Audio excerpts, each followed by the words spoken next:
starting at the bottom. This is your base.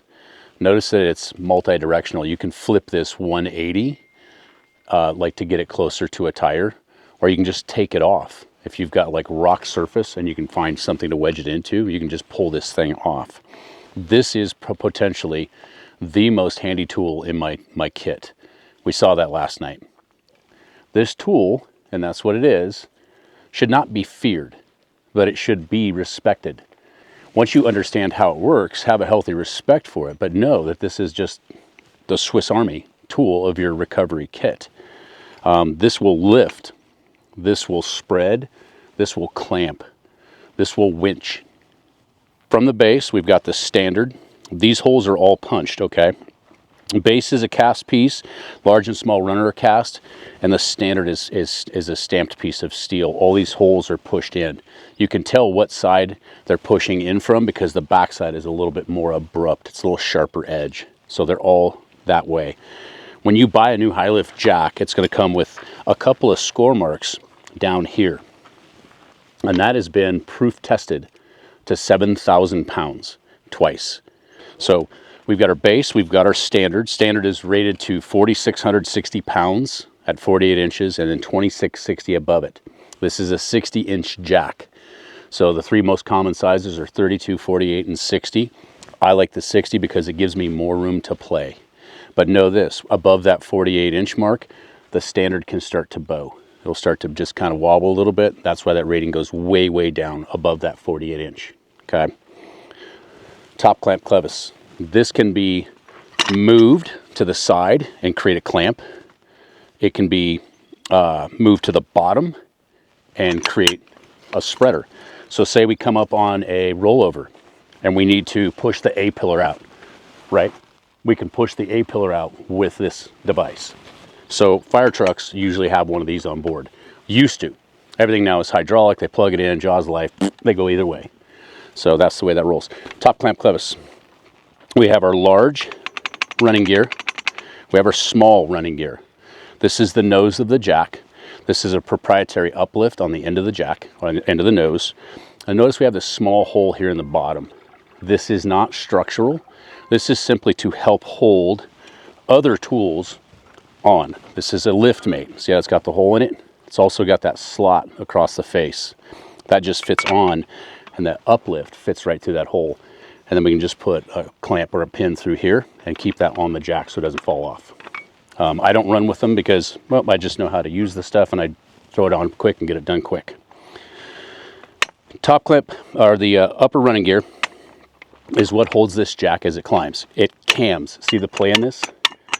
So when it's under load, it is camming against the standard.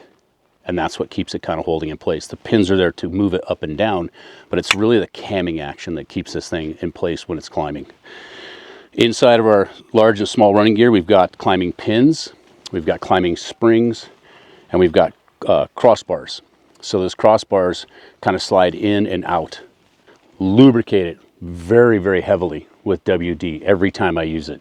I just load it up. Don't hesitate. The looser and funner this thing runs, the happier it is. Okay. We have a shear bolt that's rated at 5,000 pounds. The jack itself is rated at 5,000, but we only go to 4660 at 48. Safety margin is what we'll call that. This is your pitman arm. The pitman arm is actually what makes this whole thing function. Okay, that's why it's attached to the shear bolt. I've never seen one of these shear, ever. It'll shear at 5,000 pounds, but I've never seen one shear. We want to store it in the upright position, okay? It takes the tension off of the springs so they don't just keep getting weaker. If they're in the lower position, those springs are now under tension. So always return that reversing latch back up, okay? We're going to use the lift mate to lift the wheel off the ground, and we're going to use the jack to lift the body off the ground. There's two things we kind of look at for this. This is not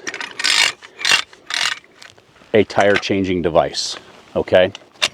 Never change a tire with this. We had to use this last night in the field, but what did we do?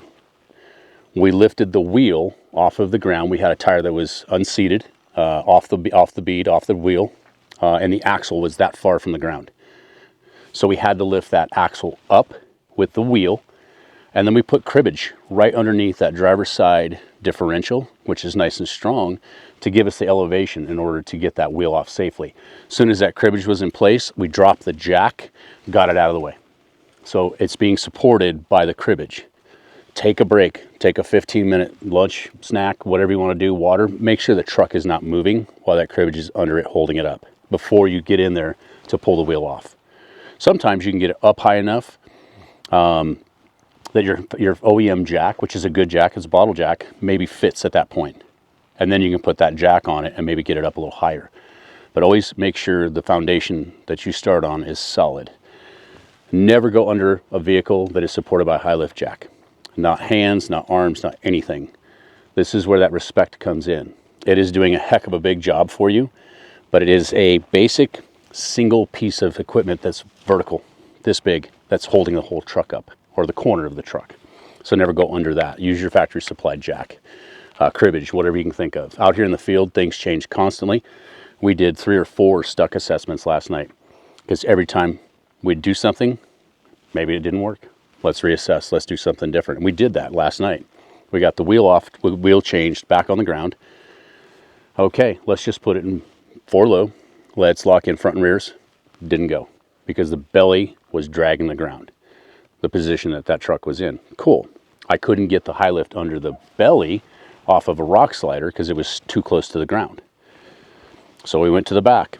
We did a jack and stack on both rear wheels, one at a time, and we just kind of worked our way up. Why would I lift a wheel, and I just explained it, versus the body? Why would I need to lift a wheel in the air versus getting underneath a rock slider and get the body in the air? Lift the axle. Get the axle up, right? Potentially a jack and stack. You've got traction boards on top of the trucks. Maybe you just dug a big hole. Get the wheel in the air, work with your most popular tool that nobody uses. You can see this one's well used. Shovel some material in the hole. That's usually enough. Or stick a traction board underneath it and then get that traction you're looking for. So jack and stack is typically where we see that. Today, we're going to show you how to use the lift mate. I always start by getting the base of the jack as close as I can without being under the tire. Get it fairly close. That lift mate goes on. This is where your wheel selection comes in handy. These work great on the alloys and they work great on the steels that come on the Ineos Grenadier. Some manufacturers, they just don't let you get this tool in there. They're too tight. So a lot of the rims that are here today, this wouldn't work on it. You can still take a tree saber though, go around the tire, keep it on the bottom third, and use the tree saber strap to help lift the wheel up. Once I've got them hooked, I'm gonna bring it up pretty close, and then I'm gonna give it a pull. Put some tension on it. I wanna make sure the jack is leaning away from the truck. Why would I do that? Protect your truck. Because it's going to go in. As it climbs, this is going to start to lean towards the vehicle. So if I start vertical within a few rotations of the handle, I'm going to be basically against the body. So always start leaning away from the truck. The Jeep has these nice flares. I've got it kicked back. I also want to take one hand controlling the handle and the standard and just make sure it's plumb. It's straight up and down, fore and aft. So it's in a perfect position. People call this a dangerous jack, right? They call this the triangle of death. And that's actually really unfair to the manufacturer. It's not the tool. It's the tool using the tool that's usually the problem, okay? So to be blunt and straight about it, it's usually that. If you don't know how to use it, you should take a good training. We know how to use them. We want to keep our hands on top of the handle, not under the handle, because we really don't have much leverage in case this slips. So hand on. We also want to keep our thumb out from in between the handle and the standard, because if this comes up, it's a thumb breaker. So we just hold the standards like such. Always keep control of this handle. I like to kind of tip my toes towards the truck. Gives me good geometry. If I'm like this, I'm going to be tempted to lean over. Okay? Let's just tip them towards the truck. That kind of gives me the right ergonomics to basically take it up. And you only want to listen for that click and that click. You don't have to go all the way up and all the way down. Just go click, click, and bring it down. If it gets to be too much, I can come around, take a knee, and just do it this way. Click, click, And now I'm up off the ground. Might be enough for that jack and stack right there. Okay. Coming down, the same amount of force is going back at us. Reversing latch, it didn't just drop because it's cammed against the standard. Okay. Watch out about that weight coming back up and be very careful. This is where people go wrong. They get complacent on the way they hold the handle.